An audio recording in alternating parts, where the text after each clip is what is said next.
sommaire de cette édition, le partage de l'expérience kenyane en Guinée. EDG va lancer des poteaux écologiques. Un souci de protéger Dame Nature. Les échantillons sont déjà à Conakry. À Kenya, la société civile échange sur le contrôle citoyen de l'action publique. Nous serons tout à l'heure avec Mohamed Lamine Solano qui a suivi les débats et les propositions de toutes les structures présentes.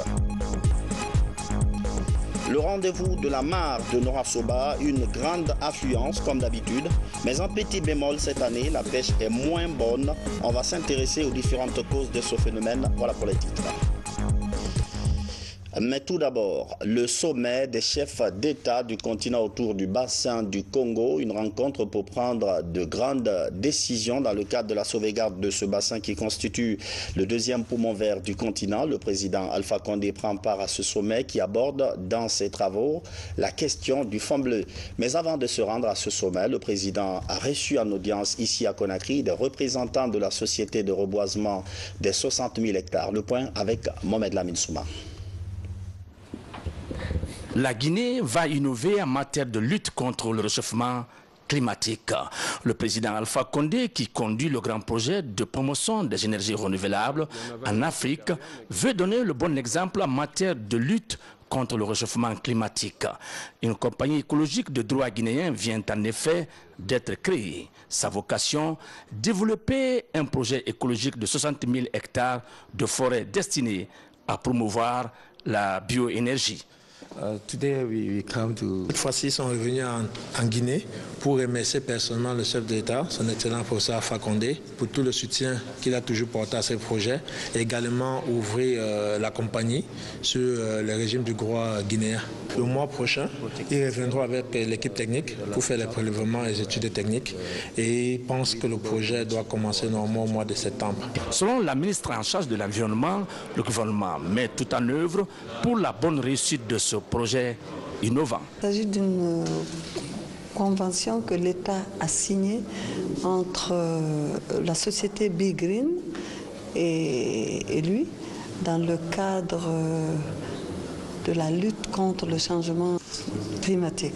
Donc la société va s'installer en Guinée et créer des plantations de 60 000 hectares qui auront pour but non seulement de lutter contre le changement climatique, de lutter contre la désertification des sols, mais aussi de créer de la bioénergie et de créer de l'éco-industrie et de l'écotourisme.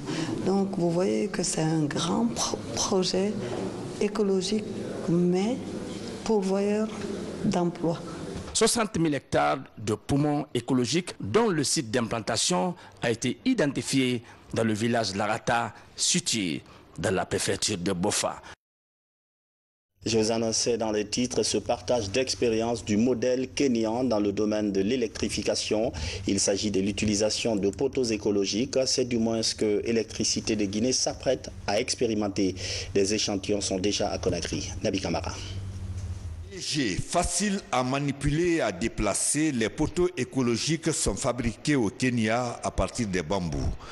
Ils résistent aux intempéries et occupent moins de place. Cette nouvelle génération de poteaux, différents de ceux en béton, sont importés par EDG à travers la société Ecopol. Les poteaux qu'on a mis à la disposition de EDG, c'est pour leur permettre de les tester et de voir leur fiabilité. EDG va pouvoir tester ces poteaux sous tous les angles et puis elle décidera par la suite si elle peut les utiliser à grande échelle. EDG, en plus de la fourniture du courant, tient également à la protection de notre environnement. Des poteaux à partir du bambou, ce qui peut aider aussi à planter suffisamment de bambou à travers non seulement la région de Kidia, mais j'espère que les autres régions aussi. Donc ce qui contribue au reboisement, à la sauvegarde de l'environnement, en protégeant nos sols contre l'érosion pluviale qui dégrade ces sols et qui joue aussi sur le dérèglement climatique que nous connaissons aujourd'hui. Une quarantaine au total, ces poteaux sont là à titre expérimental. Si les résultats sont concluants, l'entreprise compte les intégrer dans le réseau sur toute l'étendue du territoire national. La revue du programme des facilités élargies des crédits, la ministre de l'économie et des finances rassure à l'issue des assemblées générales à Washington. Notre correspondante permanente basée à New York, Fatoumata Samora, lui a tendu le micro sur les grandes résolutions de cette rencontre. Suivez. Rencontre avec l'équipe pays de la Banque mondiale et la revue de notre portefeuille et en particulier la signature d'un accord portant sur 25 millions de dollars, un appui additionnel apporté par la Banque mondiale au secteur de l'électricité. Le gouvernement est engagé dans une série de réformes qui doivent nous amener à améliorer la gestion de ce secteur qui est important à la fois pour notre économie et c'est un secteur également qui pèse beaucoup sur notre budget. Le deuxième temps fort, c'est bien entendu la poursuite des discussions avec le Fonds monétaire international. Ces discussions ont porté sur la première revue. Beaucoup d'avancées ont été réalisées. Nous sommes confiants. Nous avons également réaffirmé l'engagement du gouvernement et de toute l'équipe économique à poursuivre la mise en œuvre du programme macroéconomique soutenu par le Fonds monétaire international. Plus de 200 millions d'euros pour moderniser nos routes, 2 échangeurs à Matoto et Kabylie ainsi que la réhabilitation des routes de la capitale. Les travaux sont lancés par le chef de l'État, professeur Alpha Condé. Notre reporter Ansouman Toumani Kamara revient sur les caractéristiques de ces travaux d'envergure. Suivez. Ce programme ambitieux vise à donner un nouveau visage à la capitale et atténuer les effets des embouteillages suffocants sur les différentes artères de Conakry. En 30 mois, l'entreprise chinoise Cibitec doit reconstruire et réhabiliter la voirie urbaine des communes de Kaloum, Dixine et Matam. Ces travaux seront précédés de la transformation des ronds-points de Matoto et de Kabylie en échangeurs modernes. Alors ici, on va prendre ici jusqu'à là des échangeurs. La longueur de ces échangeurs est d'environ 800 mètres. Ici, c'est un échangeur qui compte. Oui, Kabylie, plusieurs échangeurs. Des échangeurs là, vous pouvez aller jusqu'à la montée direction et il n'y a pas de feu rouge sur cet échangeur. Comme vous savez, maintenant, il y a beaucoup de circulation là et ça pose il y a des problèmes. Après, lorsqu'on a fini l'échangeur là, ça va beaucoup améliorer la circulation d'ici. Plus de 202 millions d'euros seront investis pour ces travaux de modernisation des voiries des 3 communes de Conakry. Plus de 52 km sont à reconstruire ou à réhabiliter à Kaloum, Matam et Dixine. Cette phase va toucher toutes les voiries de ces 3 communes, plus aussi l'aménagement de la route qui quitte donc jusqu'à Belvédère. Cette route va être réaménagée en 2 fois 2 voies. Pour faciliter la mobilité des citoyens pendant les travaux, des voies de contournement sont à réaliser sur la corniche sud à Matoto et sur la route de Kendeka. Outre ces échangeurs de Matoto et de Kabylie, d'autres seront réalisés sur la route Le Prince. Des 4 échangeurs de Amdalaï, Bambeto, Koza et Anko 5. Ces 4 échangeurs à date sont presque financés. Le Fonds cohésien est positionné pour financer les 2 premiers échangeurs, celui de Amdalaï et de Bambeto. Les 2 autres seront financés par la BID. Et un autre projet, c'est la 2 fois 2 voies sur la corniche nord qui quitte Amdalaï jusqu'à Sonfonia. Là aussi, nous avons l'accord de principe donné par le Fonds cohésien pour financer aussi ce projet. Les travaux de reconstruction et de réhabilitation des voiries de Kaloum, Matam et Dixine sont l'un des volets de l'accord de partenariat stratégique sino-guinéen. Amine, la publication du rapport ITIE version 2016 a une étape qualifiée de vitale pour le maintien de la conformité de la Guinée aux normes internationales. Cette publication est absolument essentielle pour la nouvelle validation prévue cette année. Mamadou Alpha Baldé. C'est l'année de tous les enjeux pour le comité de pilotage de l'ITIE Guinée qui doit mener à bien la nouvelle validation de la Guinée. Pour réussir cette mission, la production du rapport ITIE 2016 est un passage obligé. À date, le cabinet international chargé de son élaboration s'active auprès des sociétés minières et régie de l'État pour rassembler les formulaires de déclaration permettant de définir l'apport du secteur à l'économie et au développement national. Le va entamer sa validation début juillet, donc c'est une échéance très importante. Donc effectivement pour le rapport 2016, on a entamé la phase de collecte de données et on est maintenant au stade de rapprochement même de ces données-là. Après l'obtention de la conformité de la Guinée en 2013, cette nouvelle validation est jugée plus exigeante. Pour cette année, la Guinée sera évaluée selon les principes de la norme 2016. Cette nouvelle norme, effectivement, la norme 2016, donc effectivement, ça vient dans la suite un peu logique de l'évolution de la norme ou de la norme ITIE et du processus ITIE d'une manière générale, puisque c'est une norme qui couvre plus en fait la chaîne de valeur du secteur extractif, plutôt que de se recentrer ou se concentrer sur l'aspect paiement. Et bien entendu, en conséquence, bien entendu derrière, on s'attend que les rapports ITIE soient effectivement plus riches en termes d'informations et plus complets pour les lecteurs, pour effectivement les parties prenantes, notamment la société civile, pour pouvoir exploiter au mieux effectivement ces rapports. Avec le maintien du statut de pays conforme, la Guinée présente ainsi son secteur extractif comme l'un des plus transparents. À Kindia, la compréhension des enjeux du contrôle citoyen est au cœur de l'Assemblée générale du PROJEG. La rencontre a mobilisé plus d'une centaine d'organisations de la société civile. Durant 2 jours, les débats ont porté sur le contrôle de l'action publique. Mohamed Lamine Solano, envoyé spécial. Dans cette ville des agrumes, comme on l'appelle ici, un sujet attire les acteurs de la société civile d'ici et d'ailleurs. Dans cette salle, près de 120 organisations sont représentées. Le contrôle citoyen de l'action publique est l'un des sujets en discussion. Pour les initiateurs, le calcul est bien précis. La démocratie ne peut fonctionner que s'il y a un rendu de compte, une redevabilité de l'État.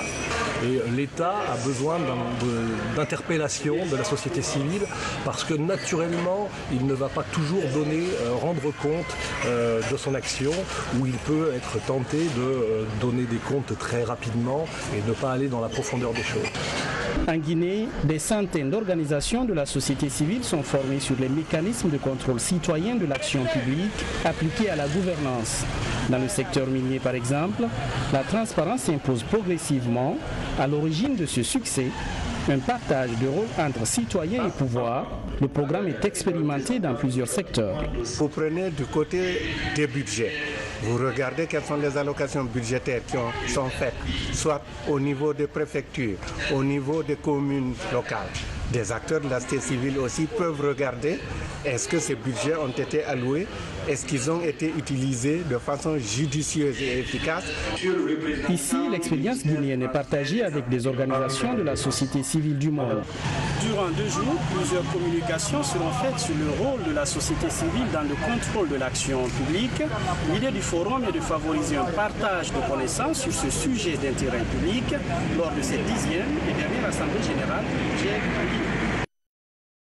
Bien avant cette rencontre de Kindia, Conakry a abrité jeudi dernier un forum sous-régional des OSC, organisations de la société civile. L'idée est du PASOK qui a mis sur la table le débat autour des questions de bonne gouvernance. Le PASOK, c'est le programme d'appui à la société civile. Diarra Diallo. Remobiliser la société civile autour des enjeux de bonne gouvernance et participer à l'évaluation des politiques publiques est un des objectifs de ce forum. Pendant 2 jours, ces acteurs de la société civile, experts locaux et étrangers, vont échanger sur les meilleurs procédés de veille pour une gestion efficiente des ressources publiques. Tous ces acteurs vont plancher sur différentes thématiques en lien avec la gouvernance. Pour dégager des voies et moyens sous forme de recommandations en direction des organisations de la société civile en direction du gouvernement, mais également en direction des partenaires techniques et financiers. Les débats de ce forum se déroulent en présence des représentants des institutions de la République. Leur appui est sollicité pour la mise en œuvre des prochaines recommandations portant notamment sur les interpellations de la société civile.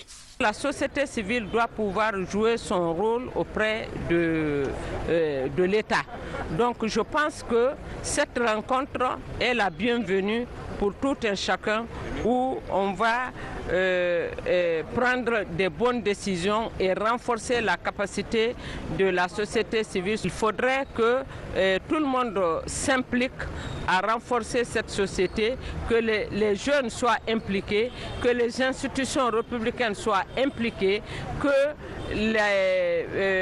la société civile elle-même, qu'elle prenne conscience du rôle et que le peuple attend beaucoup d'elle. La décentralisation pour le développement local, la gouvernance démocratique, l'état de droit ou encore les politiques publiques et les réformes sectorielles sont entre autres thèmes en débat lors de cette rencontre sous-régionale. Dans l'actualité nationale encore, la Fédération syndicale professionnelle nationale des transports et de la mécanique générale décide de suspendre son avis de grève lancé le 26 avril dernier. Voici la déclaration de la dite fédération. Ibrahima Sourissila, secrétaire administratif, au micro de Manga Fodé Touré. Suite à l'avis de grève lancé par la Fédération nationale, sur implication personnelle de son Excellence Monsieur le Président de la République, les négociations ont permis 1. La suppression des barrages non conventionnels. 2. Le démarrage de l'opération d'immatriculation des chauffeurs des hydrocarbures à la Caisse nationale de sécurité sociale dans les meilleurs délais. 3. La restitution des clés du bureau syndical CNTG des chauffeurs des hydrocarbures. 4. Le renouvellement du bureau de collège syndical Sodiac dès le vendredi 4 mai 2018. Les négociations étant en cours, sous l'égide de M. l'inspecteur général du travail, nous décidons de la suspension de l'avis de grève du 26 avril 2018 jusqu'à nouvel ordre. Fait à Conakry le 29 avril 2018, signé le secrétaire général El Hadj Ousmane Horea Silla. Ibrahima Sourissila, secrétaire administratif, au micro de Manga Fodé Touré. Des bouillons impropres à la consommation, c'est le constat des services spéciaux de lutte contre les crimes organisés.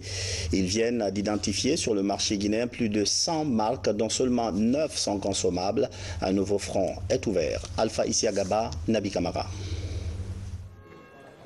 Actuellement, le marché guinéen est envahi par de nombreuses marques de bouillon. On les retrouve en sachets et en cubes.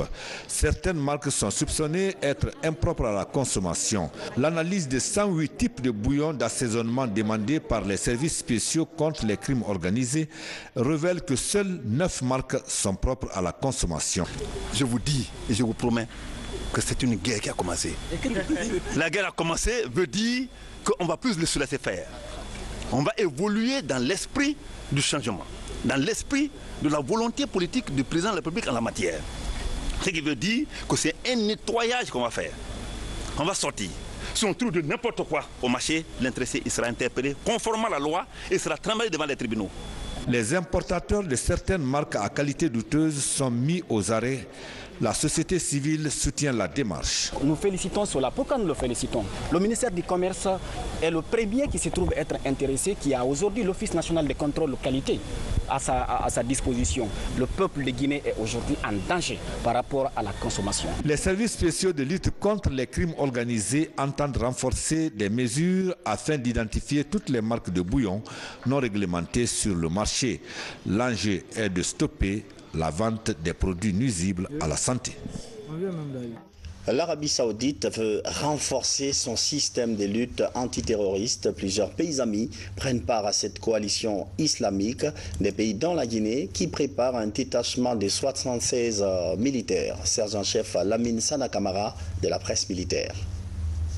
Lutter efficacement contre le terrorisme sous toutes ses formes, la mise en place d'une entité pan-islamique s'avère nécessaire. Une coalition militaire est lancée à cet effet par le Royaume d'Arabie Saoudite. À ce jour, 41 pays musulmans ont ratifié l'accord. Dans cette optique, un détachement de l'armée guinéenne fort de 76 hommes a pris part à la première manœuvre antiterroriste baptisée Bouclier du Golfe 1. En termes d'échange d'informations, d'échange d'expériences, en termes de collaboration entre les forces armées qui ont participé à cet exercice, c'est une plus-value très intéressante.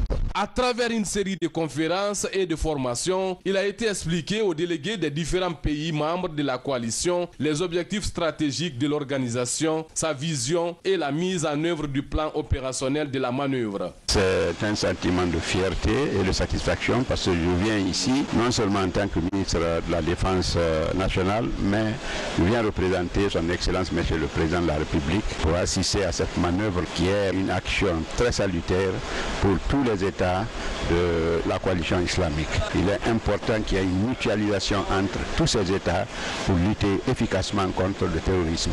Par cette coalition, il s'agit de démontrer à la face du monde que l'Arabie Saoudite et ses alliés défendent les valeurs cardinales de l'islam, différentes de celles que les terroristes veulent lui prêter. L'État et ses partenaires facilitent le retour de Guinéens en souffrance à l'étranger. Ce week-end, une nouvelle vague de migrants est arrivée à Conakry. Il s'agit de jeunes qui vivaient dans des conditions précaires en Libye. Mohamed Lamine Camara. C'est le 5e convoi de rapatriement de jeunes Guinéens en provenance de Tripoli cette année. Plus de 100 jeunes migrants clandestins débarquent de cette compagnie aérienne. Pour tous ces revenants, l'aventure est une amère expérience. J'ai prié Dieu parce que je suis retourné chez moi en vivant. Parce qu'il y a beaucoup de personnes qui ont mouru là-bas. Ce n'est pas tout le monde qui meurt là-bas comme ils ont mort par la mer, non. Il y a les gens qui meurent là-bas avec les Libyens. Les Libyens ils ont nous maltraités très très mal. C'est mieux de rester dans ton pays avant de sortir à l'extérieur. Là, quand tu sors, c'est là-bas que tu vas savoir que ton pays est plus mieux que toutes les autres. Parce que tu ne vas pas connaître que ton pays est doux, c'est lorsque tu sors. À l'aéroport international Conakry-Bessia, les dispositifs sanitaires, sécuritaires et alimentaires sont garantis par l'Organisation internationale de migration, l'Union européenne et le gouvernement. Le processus d'identification est rapide et se déroule sans incident. Ceux qui sont dans le Maghreb, qui souffrent depuis que le chaos s'est installé en Libye, ils cherchent à revenir au pays parce qu'ils savent qu'ils n'auront pas tout perdu. En restant en vie, c'est déjà une bénédiction d'être en vie. Et au retour au pays, ils peuvent s'organiser et reprendre leur vie en main. Ce n'est pas seulement le retour des migrés à la maison, c'est seulement la continuation et des facilités de réintégration dans la société et créer des perspectives pour l'avenir. À travers un programme spécial d'appui à l'insertion de ces retournés, les autorités locales et les partenaires vont créer de l'emploi pour 30 000 jeunes migrants.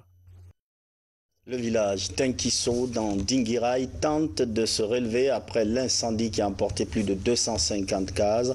Heureusement que la population peut compter sur l'apport des bonnes volontés. La SMD, par exemple, vient de manifester sa solidarité et son assistance aux sinistrés. Le point avec Mamadi Ternakamisoko. Le district de Tenkiso après l'incendie. Le bilan actuel affiche 250 cases et 3 bâtiments complètement calcinés. 11 motos, 6 vélos, plus de 180 millions de francs guinéens et des vivres réduits en cendres. Une semaine après les faits, Tenkiso est toujours sous le choc. 3h30, c'est aux environs de 15h30 que le feu s'est déclaré pendant que le village était totalement vide. Parce que nous sommes une population qui pratique l'agriculture, l'élevage et la pêche. Les dégâts causés par cet incendie sont considérables. En plus des objets et de la nourriture, plus de 180 millions ont brûlé. Afoni, afanu, awori min comptabilité nimbolo, wori wani franc million kemeni million bise million euro la wa keme euro ni wata. Ce sinistre est ressenti dans toute la préfecture de Dinguiraye. En signe de solidarité, la société minière de Dinguiraye SMD met la main à la poche. 5 tonnes de riz, 8 balles de friperie, des bidons d'huile et une quantité importante de savon sont offerts aux populations sinistrées. Lorsqu'on a appris qu'il y a un incendie au niveau de ce village, on a jugé utile de venir les secourir avec ce don que vous voyez maintenant là. Et on a vu la reconnaissance et la mobilisation, on est très satisfait. On a compris que les gens comprennent bien la SMD, que la SMD est là pour apporter de l'appui aux différentes communautés. Cette assistance symbolique de la SMD réconforte à la fois les victimes de l'incendie et les autorités préfectorales. Nous tissons de très bonnes relations avec la société minière de Dinguiraye, l'Hérault. Dès qu'il y a une situation présentée, un problème de Dinguiraye, que ce soit du côté social, du côté de la population, la société est toujours venue en aide et de façon très prompte. À Tenkiso, le défi est aujourd'hui à la reconstruction du grand grenier agricole ainsi que des habitations. En attendant l'arrivée d'autres bonnes volontés, la vie se mène au soleil et à la belle étoile, ici. La mare de Nora Soba, difficile de dire que le rendez-vous a comblé toutes les espérances. La pêche est moins bonne cette année, mais l'affluence, elle, est toujours grande. Adi Kamara. Depuis la fondation de ce village à la fin du XIVe siècle, il ouvre fièrement ses portes afin d'offrir ses attraits de curiosité naturelle aux visiteurs. Ici, on valorise le retour à la source à travers cette pêche annuelle, Nouradala ou la fête de la mare. L'activité offre le portrait physique et moral de la localité. La fête de la mare, on ne vient plus pour du poisson. Regardez, la barre est en train de disparaître. C'est un cri d'alarme que je lance au ministère de l'Environnement, au ministère de la Culture, du Patrimoine historique, au ministère du Tourisme et au gouvernement en général pour sauver les mares de la Haute-Ville. La fête de la mare est un pan de l'histoire de Nora Soba qui revêt un caractère mystique et spirituel. La Guinée. Nora Soba les fait. Fakoli na nous kolo kulu mindo ay Nora Soba les. Ota de la Sidoya. Donc anya ndoja en fabra et wanye. C'est un retour à des valeurs qui fondent notre humanité et à des valeurs également qui nous permettent aujourd'hui de pouvoir projeter l'avenir et de faire en sorte que nous puissions nous reposer sur un socle solide en vue d'envisager effectivement les défis. Cette valeur ancestrale est jalousement entretenue par les générations qui tiennent à garder les repères et préserver les segments culturels laissés ici à Kolonkala par Makanja Mahasuba.